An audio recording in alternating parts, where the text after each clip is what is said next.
welcome to Computers for the Completely Clueless. I'm Lee Keller. I'm Kim Cavanaugh. And we're having fun with the Internet. We're going to have a lot of fun again today. We talked about some of the fundamentals of the Internet last time around, and it might have been a little bit dry, but, you know, we're geeks and we're big Internet folks, so it's interesting to us. And I don't think it hurts to have some background information about how the Internet got started, how you get online, which is what we talked about last week. You got to pay for a service. Yeah, it's expensive and it can be expensive, but once you're online, Lee, I read an article, I was just reading it a minute ago, a recent study by UCLA says that particularly for middle-aged and older folks, like, I won't point any fingers or name any names. Yes. But, but reading online, searching online, going online has a lot to do with you keeping your mind agile and helps to prevent the onset of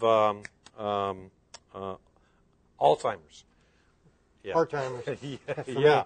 So being online is good for you. Good. In addition to, you know, all the great information you can find, it's also good for your mental stimulation and keeps you thinking and learning new stuff. Communication source. Absolutely. So we're going to be talking today, and we'll get our little review up here on the screen. Okay. Now, last time we talked about what is the Internet. Okay. I think that's what we got. Yeah. So what's the Internet, Lee? Yeah, we talked about it last week. The Internet's changed. And it's gone from being like... That's not really an answer, Lee. It is and it isn't. Oh, you're going to get to the answer. It went from being text-based to today. It's got so much multimedia in it. And what is the Internet today? Well, it's almost whatever you want it to be. Well, it's video literally, games, exactly. Video. So what powers the Internet? Maybe I should ask that question. How's the Internet organized? Who controls the Internet? Who's in charge? There's a group called ICANN, I-C-A-A-N, and you're going to ask me what it stands for? No, I don't need that, but are they really in charge? I don't think they're really in charge. It's a group of advisors that set some of the protocols, the rules that computers have to follow, so all this information is able to flow back and forth on this interconnected network. I think we're in charge. Well, we should be. Well, I mean, we as in the world. Oh, you mean as individuals, so I can... Well, you're right. Everybody's in charge. Shape it a lot. There's no primary governing authority. Nobody's really in charge of the Internet. So I know when we used to work with students, they say, well, you know, if this is on the Internet, it must be true. And if I can find it free on the Internet, it must be okay for me to have it. But those things aren't necessarily true. No, they're usually not true. They're usually not true, right? Because really nobody controls the Internet. It's just companies acting in tandem and cooperating with each other, but there's no real authority. So the Internet is really just a collection of all these computers that are connected together where you can find, all sorts of stuff. You think about all the things you can do on the Internet now, like you download movies. I mean, if you belong to one of the big companies like Blockbuster or Netflix, you download your movies right across the Internet straight to your computer, which sometimes has a bigger screen than your television. Yeah. And you can watch right there immediately. Right. So the Internet's amazing, and we know it's but we have to have, besides a connection, the second thing that we have to have is the topic of today's show. In order to view web pages, in order to get on the Internet, in order to surf and browse and do all the things we want to do, we need a special kind of program called an Internet or web browser. A browser. Right. And we're going to be talking today about the different parts of the browser, and they're common amongst all the different browsers. Basically, the things that you're going to do with your browser are the same no matter what particular program you're using. And we'll talk about those common things: address bar, toolbar, history, favorites and bookmarks, all those goodies. And why don't we go ahead and just dive in? Okay. Well, you know, before we get into the browser itself, let's talk about our other show, Palm Breeze Cafe. Okay. A couple weeks ago, we did a whole thing on web browsers. Right. So that's another thing that you could go look at. Go look at palmbreezecafe.com, or you can even download it from YouTube and look at it there. But we have a series of segments that are on there that talk about And Lord knows browsers. people cannot have enough of you and me. Not enough. Yes. So the Internet makes it possible, and maybe if somebody was in charge of the Internet, there'd be less of you and me. I don't know. Hey, now speaking of different browsers, we're using a browser here called Firefox. All right, so that's one kind of web browser. That's a program that allows you to view files on the Internet. It's called an Internet browser, and this one is called Firefox. And if I just switch over here, we can look at another common one called Internet Explorer. Now, this one I've heard of. Yeah, this is the one that comes By default, this is what comes with your brand new Windows computer. When you open that up, you set up your computer at home, your internet browser is going to be installed already, and it's called Internet Explorer. If you have a Macintosh, your internet browser is going to be a different program called Safari.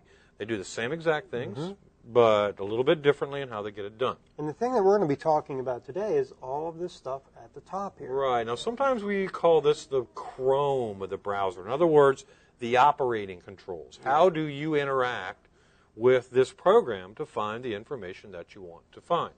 Let's start with the first, most important one, Lee. And I always equate this to like a postal address. If you want to have a letter delivered to your home, you have to put in the exact address for that letter to reach you. And in a browser, there's an address bar. And just like you would fill out an address on an envelope that you would want to mail to someone, you have to tell the browser where it is you want to go. All right, so the address bar, and Lee's typing up there now. He's going to type in palmbreezecafe.com and simply press the enter key. So in the address bar, which is where you'll find something called a URL. A URL, that means Universal Resource Locator. Which is ugly to say.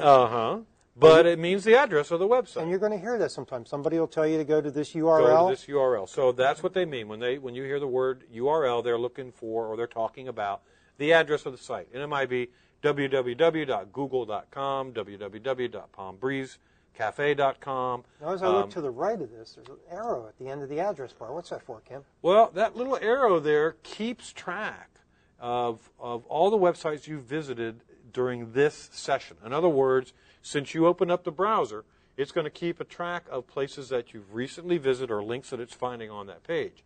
So we've been to those places, Palm Breeze Cafe and Wonderground, which is a weather website. Now, I can go back to these quickly just by clicking so on it. You click on the right to drop the menu bar down, and then from that little recent history location there, you can go to different locations. Now, most browsers also have a feature called autofill. So if you visited a website in the past couple of weeks, typically, 2 weeks is usually, and you start typing in, and let's just type in a PAL. Look at that. I didn't even have to go that far. You didn't have to go that far. So it automatically here, and if we stop for a second, let's take a look at this because I want to make sure we know how to navigate.